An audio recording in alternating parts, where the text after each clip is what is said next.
여러분 아침에 교회 나오려고 샤워하잖아요. 또 씻으시잖아요. 거울 앞에 선 여러분의 모습을 보면서 어떤 생각을 했습니까? 머리를 드라이로 싹 말리면서.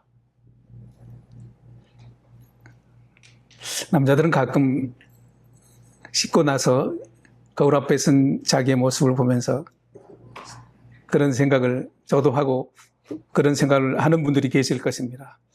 아이고, 그럼 그래도 괜찮게 생겼네. 또 어떨 때는 남자들은 거울 앞에서 자기 팔 근육을 내보이면서 또 복근에 힘을 잔뜩 주면서 남들이 볼 때는 그냥 실뱀이 지나가는 것 같지만 자기는 왕자라고 굳이 우기기도 하는 그런 남자들 가끔 있지 않겠어요?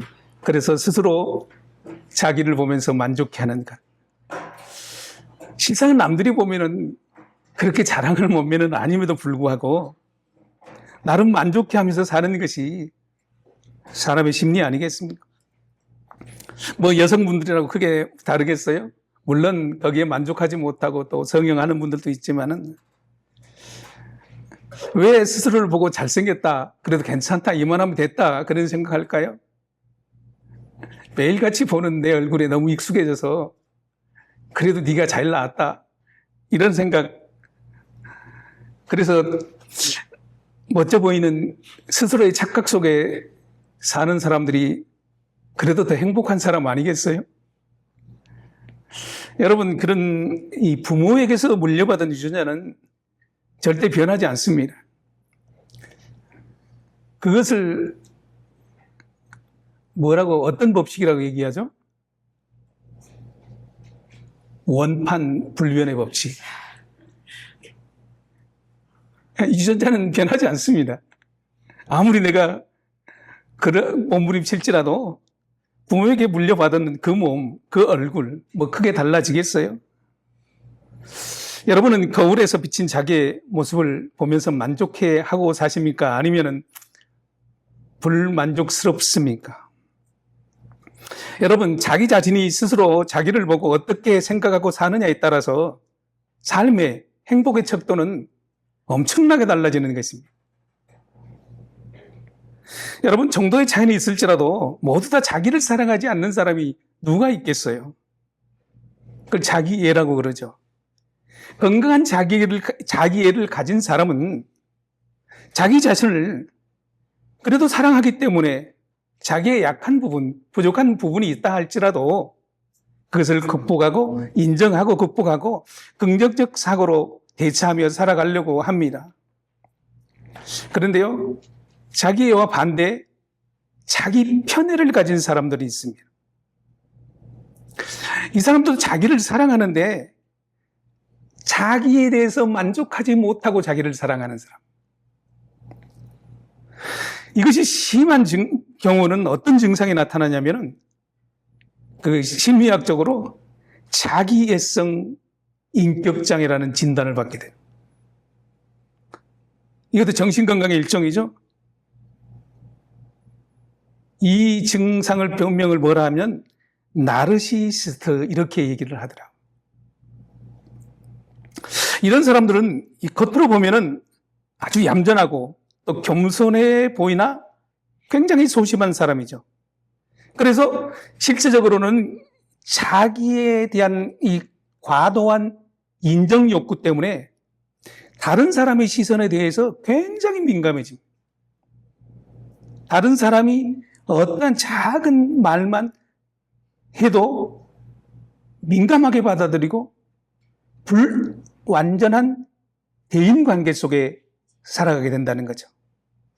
그러면서 늘 자기는 부족하고 못났고 자기의 존재감, 가치관을 떨어뜨리며 이 극단적인 어떤 성격장애를 가지고 살아가게 되는 거죠.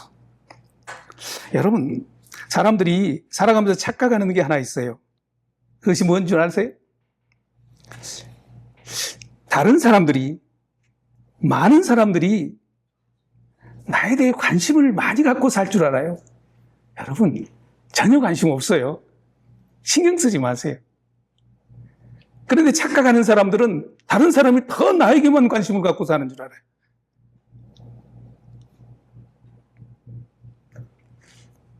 여러분, 그런 일은 일어나지 않으니까 다른 사람이 내게 뭐라 할지, 다른 사람이 나를 어떻게 보는지, 어떤 옷을 입었는지, 어떤 일을 하는지, 재산이 얼마나 있는지, 어떤 차를 타는지 별로 관심 없다는 거죠. 그런데 반대로 나에 대해서 과도하게 다른 사람이 관심을 갖고 있다고 생각하는 사람들, 이것이 자기 편애하는 사람들이죠. 여러분, 자기 편애와 자기애는 구분돼야 됩니다. 여러분, 정도의 차이는 있겠지만 자기를 사랑하지 않는 사람이 누가 있겠어요? 그죠? 다 자기를 사랑하죠. 그래서 이 세상은 그래도 살만해. 그러면서 자기 만족에 빠져서 살아가는 것이 사람들 아니겠습니까? 그러면서 또 자기가 잘 되기를 바라고 건강하기를 바라고 뭐 그렇게 살아가는 것이 우리 보통 사람들의 삶 아니겠습니까? 그런 어떤 자기를 사랑하는 마음이 없다면은 어쩌면은 우울증에 걸릴 수도 있고요. 어쩌면 무기력증에 걸릴 수도 있죠. 저도 돌아보면은 불편한 모임이지만 나 자신 스스로를 얼마나 사랑하고 갔구나, 사랑했구나 그런 생각이 들더라고요. 지난 오랜 시간을 살아보면. 불만족한 것 같은 내 삶일지라도 그래도 나는 내 자신을, 내 삶을 너무나 사랑하고 살아왔더라고요. 돌아보니까. 오늘 본문에서 바울은 그렇게 얘기합니다. 사람들은 다 자기를 자랑하며 산단다. 이렇게 얘기를 하고 있습니다. 심지어는 오늘 본문 12절에 보면 자기를 자랑할 것이 없으면서도 자기를 드러내기를 원하는 것이 사람들의 마음이다. 이렇게 얘기하는 거예요. 하반절에 보면은, 그렇죠. 12절 하반절에 보면은 속에서 자랑할 것이 없으면서도 겉으로만 자랑하는 사람들이 있단다. 그런 사람들에게 오늘 주님께서는 말씀하고 싶어 한다는 것입니다. 고린도 지역은 우리가 잘 알죠. 항구 도시고 무역 중심이고 경제가 발달했고 모든 민족들, 다양한 사람들, 다양한 인종들이 다문화로 살아들이는 것.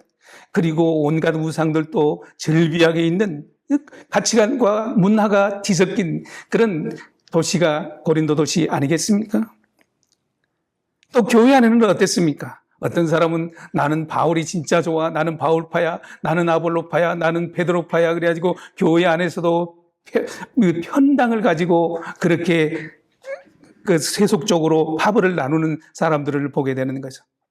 어떤 사람은 학벌에 따라서 나는 무슨 파야, 어떤 사람은 화려한 언본 때문에, 어떤 사람은 자기의 가문 때문에, 어떤 사람은 자기의 재산 때문에, 어떤 사람은 자기의 잘생김 때문에, 어떤 사람은 자기의 지위 때문에 다 자기를 자랑하려고 한다는 것입니다. 자랑하기를 원한다는 것입니다. 속에서 자랑할 것이 없으면서도 겉으로는 자랑하려고 예를 쓰는 사람들. 그런 사람들이 누구냐? 그런 사람들이 교회 안으로 들어온 거짓 선지자들이었다는 것입니다. 그 사람들은 교회 내에서 무엇을 자랑하기를 원하냐면은 세상적인 관점을 가지고 자랑을 했다. 거짓 선지자들과 비교해서 바울은 세상적으로 외적으로 자랑할 것이 너무나 많은 사람이었습니다. 그런데 바울이 그렇게 얘기해요. 고린도후서 11장 30로 보면 내가 자랑할 것이 참 많다. 그런데 내가 자랑할 것은 오히려 나의 약함이다. 이렇게 얘기하는 거죠. 그러니까 바울은 평생에 자기의 자랑할 것을 대신해서 나의 약함을 자랑하고 대신에 내 속에 계시는 예수를 자랑하며 산 사람. 이 사람이 바로 바울 선생님 아니겠습니까? 그래서 오늘 본문은 우리에게 질문하고 있습니다. 여러분이 자랑하고 사는 것이 무엇입니까? 여러분이 그동안 살면서 내세우고 남들에게 내세우고 싶었던 그런 것들이 무엇이냐 하는 것입니다. 결국은 내가 자랑하는 것은 뭐냐? 내가 사랑하는 것을 자랑하게 되는 거죠. 내가 돈을 사랑하면 돈을 사랑할 것이고, 내가 내 외모를 사랑하면 그렇게 할 것이고, 지위나 명예나 어떤 차나 집이나 그런 것들을 사랑하면 그런 것들을 자랑할 수밖에 없다는 것입니다. 사람은요, 자기가 사랑하고 자기가 자랑하는 것이 자기의 정체입니다. 내가 무엇을 자랑하고 사느냐에 따라서 그 사람의 정체는 거기서 판가름 된다는 것이죠. 여러분의 정체는, 여러분이 사랑하고 자랑하는 것은 무엇입니까? 성경에 보면은 사람을, 데살로니가전서 5장 23절에 보면은 사람을 육과 혼과 영으로 그렇게 나누게 되죠. 우리 눈에 보이는 몸도 가지고 있고, 우리가 스스로 생각하는 감정, 결단하고 지정의가 있는 우리의 혼도 있고요. 눈에 보이지 않는 것들이죠. 또 한 가지는 우리 속에 보이지 않는 하나님의 영, 하나님의 형상이 우리 속에 있다는 것입니다. 그 하나님의 형상은 하나님과 교통하는 영이죠. 여러분, 내가 누굽니까? 멋대로 보이는 내 몸뚱아리가 나입니까? 아니면 내가 생각하는 지정이 내 혼이 나입니까? 아니면 내 속에 있는 하나님의 영이 있는, 자리하는 영이 나입니까? 여러분은 무엇을 자랑하며 무엇을 더 소중하게 여기며 살으셨습니까? 거울을 보며 자랑했던 나는 어떤 나인가? 지금까지 사랑하면서 살아왔던 나는 어떤 나인가? 그 사랑하며 자랑하며 살아왔던, 그리고 그 사랑이, 그 자랑거리가 자신도 모르게 나의 정체성을 만들어나고 나의 인격체를 만들어나가고 내가 생각하는 내 입에서 나오는 말이 그것이 되고 내가 행동하는 것이 거기서 나온다는 거죠. 그런데요, 성경에서는, 하나님께서는 그것이 나인가?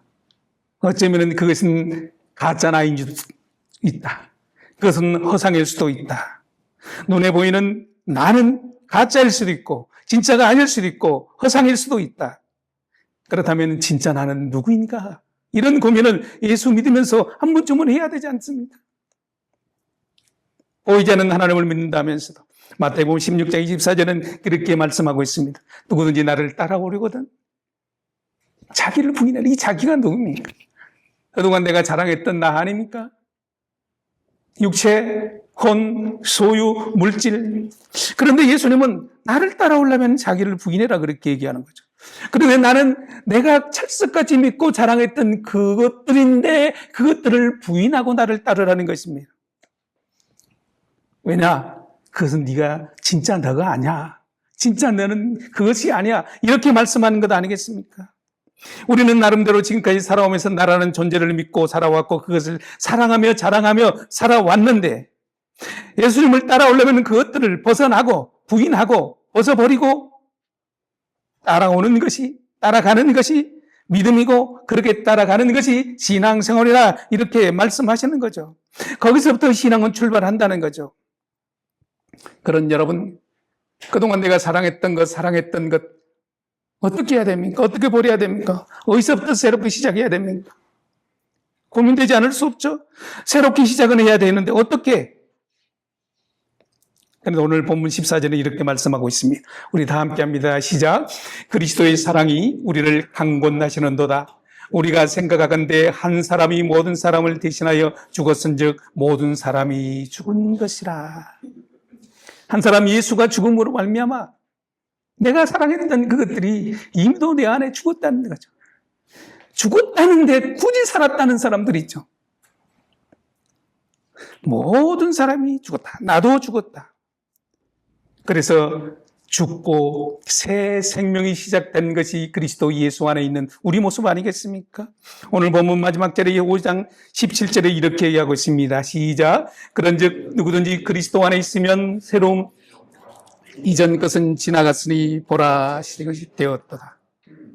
우리의 시작은, 우리의 믿음의 시작은 예수 그리스도 안에서 새로운 피조물이 되었다 로부터 시작하는 것입니다. 될 것이다 아니면 될 것 같다? 될 수도 있다? 성경은 그렇게 말씀하지 않습니다. 되었다. 아멘 할 때까지. 되었다. 이게 믿어야지, 이거. 이걸 안 믿으면 우리의 신앙은 약해진다는 거, 흔들린다는 거죠. 되었다는 것입니다. 물론 내가 볼 때 내가 아직도 연약합니다. 그럼에도 불구하고 또 앞으로도 어떤 허물이 드러날 것이고 죄가 드러날 것입니다. 그럼에도 불구하고 그 모든 죄를 감당하시고 예수 그리스도께 죽으셨다.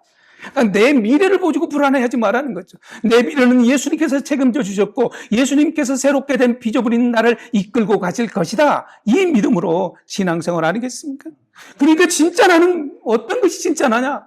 새롭게 된 내가 진짜라는 거죠. 예수님께서 내 안에 오셔서 나를 새롭게 빚었다는 그 믿음에서 시작하는 것, 그것이 바로 진짜 나 아니겠습니까? 그리스도 안에 있기만 하면 교회 다닌다고, 교회 안에 있다고 새로워진다는 것이 아니라는 거죠. 그리스도 안에 있으면 그 안에 뭐가 어떤 의미입니까? 요한복음 15장 보면 그렇게 얘기하죠. 나무가 있는데 가지가 그 나무에 붙어 있으면, 포도나무가 그 나무에 본나무에 붙어 있으면 그 나무는, 가지는 저절로 포도나무를 맺게 되는 거죠. 그것을 그리스도와 연합된 상태, 그리스도에 속한 사람, 그래서 그리스도로부터 양분을 받고 그리스도를 따라서 살아가는 사람들, 생각하고 말하고 행동하고 내 미래, 내 목적, 내 가치관, 이 모든 것을 그리스도 그 나무 아래서 연합된 예수 안에서 찾는 것. 그래서 예수님의 십자가 죽음이 곧 나의 옛사람의, 내가 자랑했던 사랑했던 모든 것들의 죽음이다. 그리고 예수 그리스도의 부활이 나를 새롭게 한 그 부활이다. 새롭게 된 나다. 이것을 받아들이는 상태, 이것이 믿음의 사람 아니겠습니까? 그리스도 예수 안에서 일어나는 새로운 역사, 새로운 피조물 된 것, 근본적인 변화가 바로 거기서부터 일어나는 것 아니겠습니까? 따라서 합시다. 나는 새로운 피조물이라. 이것이 그리스도인의 본질이에요. 예수 믿는 본질이에요. 예배드리는 우리의 본질이라는 것입니다. 새로운 피조물이라는 것은 잠깐 뭐 성격적으로 좋아졌다, 악한 일을 안 한다, 이런 것이 아니에요. 완전한 재창조를 해 주셨다는 것입니다. 그래서 5장 16절에 이렇게 얘기하죠. 함께 할까? 시작. 그러므로 우리가 이제부터는 어떤 사람도 육신을 따라 알지 아니하노라. 우리가 육신을 따라 알았으나 이제부터는 그같이 알지 아니하노라. 어떤 사람도 이제부터는 육신에 따라 알지를 않겠다. 그럼 교회 안에서도 마찬가지예요. 눈에 보이는 육신? 아니요. 저 속에 계시는 하나님의 영, 하나님의 생명, 하나님을 사랑하는 것, 그것을 보고 교회 안에서 저 사람을 사랑하는 거예요. 약하다고? 어린애라고? 아니요. 부족하다고? 돈이 부족하다고? 가난하다고? 아니요. 그 속에 계시는 하나님의 영을 보고 그 사람을 보는 거예요. 하나님의 사랑인데 우리가 사랑하지 않을 이유가 어디 있어요? 그래서 이제부터는 눈에 보이는 세속적인 것으로 절대 판단하지 않겠다. 이것이 그리스도인이 살아가는 가치 관점의 변화 아니겠습니까? 모든 시선들이 이제는 내 사랑하는 남편, 내 아내, 자녀, 이웃, 교우들 모든 시선들이 겉으로 드러난 것이 아니라, 물론 나의 놔둔 것도 마찬가지야. 나를 보는 것도 마찬가지야. 어떤 외모나 어떤 것이 아니라 내 속에 계시는 하나님의 영으로 나를 보는 거예요. 그것이 그리스도 예수 안에서 살아가는 사람 아니겠습니까? 그래서 고린도전서 5장 15장 44절에 이렇게 얘기합니다. 육의 몸으로 신고 신령한 몸으로 다시 살아나니 육의 몸이 있은즉 또 영의 몸도 있느니라. 우리의 눈으로 육의 눈이 아니라, 육의 몸이 아니라 영의 몸을 보는 거예요. 그 영이 아름답느냐. 자꾸 영이 여기 하니까 와이프 생각이 나요. 와이프 이름이 양영이거든요. 근데 자꾸 영이가 생각나는.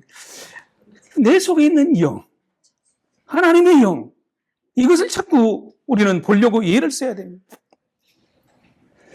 그래서 겉으로 드러나는 것이 아니라 고린도전서 15장 44절에 보면은 육의 몸으로 심고 신령한 몸으로 다시 살아나니 육의 몸이 있은즉 영의 몸도 있느니라.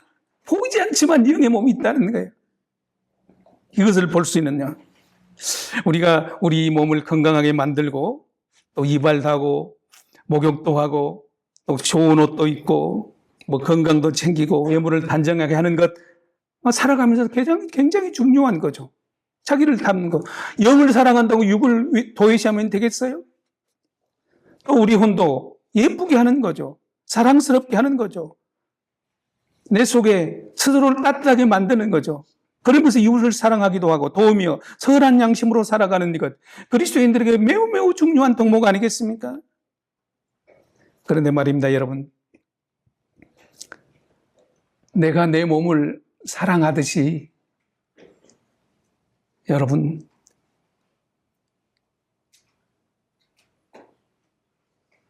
여러분의 영을 그렇게 사랑해 본 적 있습니까?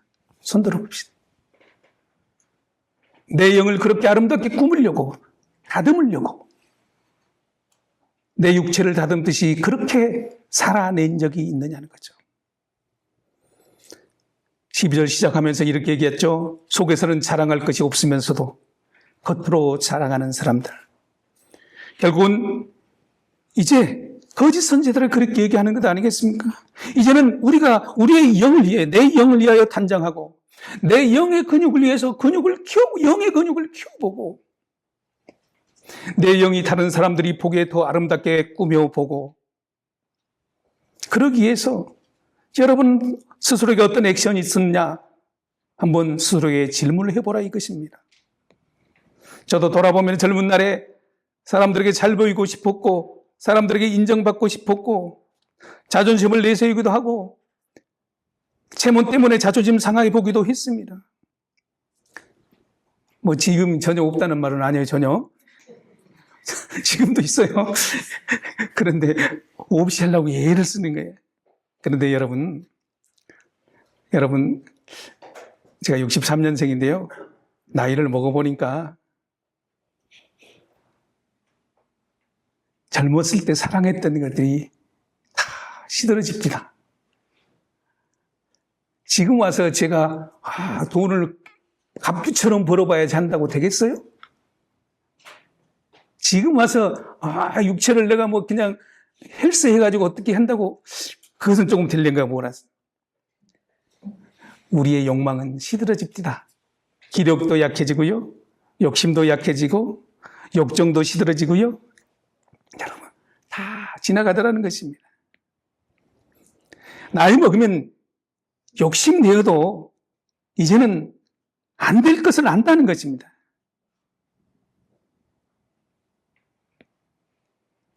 그런데 말입니다. 제가 진짜 궁금한 게 하나 있는데, 젊었을 때는 안 그랬거든요. 대답 좀 해보세요. 양치할 때마다 왜 양치물은 내 배에 떨어질까요? 몰라서 물어보는 거예요.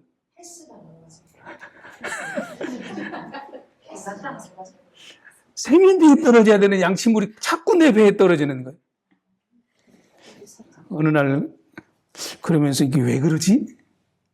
그러다 보니까 저 힘 좀 줘야 되겠네요. 여러분, 저도 젊은 날에는 절대 안 그랬어요. 나이 먹으면은 웃고 있는 젊은 사람들, 그날이 곧 와요. 저도 젊었을 때는 나름 잘생겼다고 18살 때 사진을 찾다 못 찾았어요. 똑같은 아름다운 그 사진을 한번 보여주고 싶었는데 어디에 있는지 못 찾았어요. 나름대로 저도 잘생겼다고 흡족해 살았거든요. 그런데 지금 거울 앞에 보면은 팔자 부주름만 자꾸 더 들어가고, 미간에도 주름만 생기고, 그래도 한 근육 했었는데 이제는 근육이 아니라 처지더라고요. 살이겠죠? 지방이겠죠? 뱃살도 자꾸 늘어나고. 제가요, 젊었을 때 30대 참 목소리 좋다는 얘기를 들었거든요. 근데 지금은 찬양하면 자꾸 갈라져요. 찬양을 하면 호흡이 가빠라져가지고 바이브레이션이 자꾸 생겨요. 그래서 김 목사님이 가까이서 찬양하지 말라고 그러더라고요. 상처 입었어요.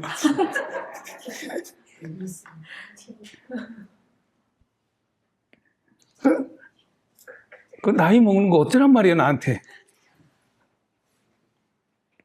제가 한자를 하나 가져왔습니다. 다 같이 읽어봅니다. 시작. 성면부중래. 중국말을 읽으라 했더니 다 한국말로 읽네. 논어에 나오는 얘기를 합니다. 이것이 무슨 말이냐면은, 우리의 젊은 시절은 다시 오지 않는다. 헛되이 보내지 말고 잘 살아라, 이 말이죠. 시간이 지나니 꿈도 지나가고 남은 것은 늙은 병든 몸뿐이다. 이런 어떤 고사성어에서 나오는 거 아니겠습니까? 전도서 12장 1절에도 이렇게 얘기합니다. 시작. 너의 청년의 때에 너의 창조주를 기억하라. 아무 낙이 없다고 한 들이 가깝기 전에. 이 말씀을 묵상하면서 문득 그런 생각이 들었어요. 하나님이 우리 예배자들을 다 보시면서 이왕이면 가홍치마라고 우리 이게 젊은 대학생들이 막 손들고 하나님 앞에 뛰며 찬양하는 것이 예쁠까? 나같이 나이 먹은 사람들이 하는 찬양이 예쁠까? 물론 다 예쁘겠지만은 내가 볼 때는 이 젊은이들이 그렇게 찬양하면 우리 하나님 얼마나 기뻐하실까? 젊은이들 아멘 하세요? 하나님 더 이뻐하신다니까요? 그렇다고 우리 어르신들 그냥 폄훼하는 거 아닙니다. 뭐 너 늙어봤냐? 쟤들은 안 늙어봤어요. 몰라. 그렇습니다. 그런 생각이 들더라고요. 이것은 그냥 제 생각이니까 성경 말씀이 아닙니다. 그렇습니다. 예수님. 어떻게 살아내느냐는 순전히 내 몫이라는 거죠. 이제 믿음 안에서. 결론은 갑니다. 로마서 12장 1절에 이렇게 얘기하죠. 자, 함께 합니다. 그러므로 형제들아, 내가 하나님의 모든 자비하심으로 너희를 권하노니 너희 몸을 하나님 기뻐하시는 거룩한 산 제물로 드리라. 이는 너희가 드릴 영적 몸이니라. 그랬습니다. 우리의 영이 중요하지만 우리의 몸도 중요하지 않다는 것이 아닙니다. 우리의 몸, 우리의 전체를 들여서 하나님 앞에 예배하는 것이 얼마나 중요한지 모르겠습니다. 그것이 너희가 드릴 영적 제물이라 그렇게 말씀하고 있습니다. 마음도 마찬가지입니다. 2장에 보면 2절에 보면 이렇게 있습니다. 자, 함께 합니다. 시작. 너희는 이 세대를 본받지 말고 오직 마음을 새롭게 함으로 변화를 받아 하나님의 선하시고 기뻐하시고 온전하신 뜻이 무엇인지를 분별하도록 하리라. 속으로 자랑할 것이 없는 세대는 겉으로 드러내는 것을 자랑하지만 우리는 우리의 몸도 하나님 앞에 드리고 오늘 본문 속에서 이게 마음을 새롭게 함으로 변화를 받아.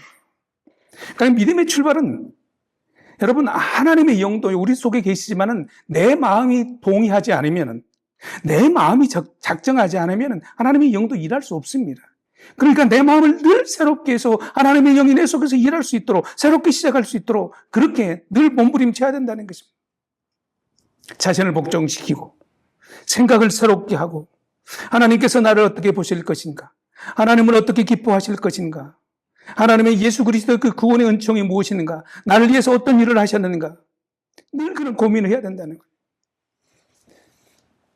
그래서 믿음의 사람들은 우리 이 땅 속에서 삶의 진리를 살면 안 됩니다. 새롭게 된 내 몸, 내 혼, 내 영을 가지고 하나님 앞에 그래서 건강에 짓눌리거나 물질에 짓눌리거나 내 자존심에 짓눌리거나 물질 때문에 짓눌리거나 이렇게 살아서는 안 된다는 것입니다. 살아가는 교회 여러분, 우리가 다시 한 주간 주어질 것입니다. 어떻게 사시겠습니까? 고아처럼 부모 없는 자식처럼 살겠습니까? 스스로를 이렇게 질책하며 사시겠습니까? 남을 원망하며 살겠습니까? 살아가는 교회 여러분, 나는 하나님의 자녀다. 나는 하나님의 새롭게 된 피조물이다. 이 확신 속에 여러분이 한 주간 그렇게 당당하게 사시기를 주의 이름으로 축복합니다. 하나님의 자녀로 당당하게 살아야죠. 하나님은 우리의 환경, 우리의 육체, 우리의 모든 것에 진리를 살기를 원치 않고 그것에 하나님은 관심을 두지 않습니다. 살아가는 교회 여러분, 한 주간 삶이 주어질 때 한번 하나님의 자녀로 한번 당당하게 그것도 사랑하면서 이로하면서 하나님의 사람으로 그렇게 새로 된 피조물처럼 한번 행복하게 잘 살아서 다음 주에 오셔서 하나님의 자녀로 행복하게 당당하게 살았더니 내게 행복이 더 왔습니다. 이런 고백을 할 수 있는 우리 모두가 되기를 주님의 이름으로 축복합니다. 네, 기도합시다.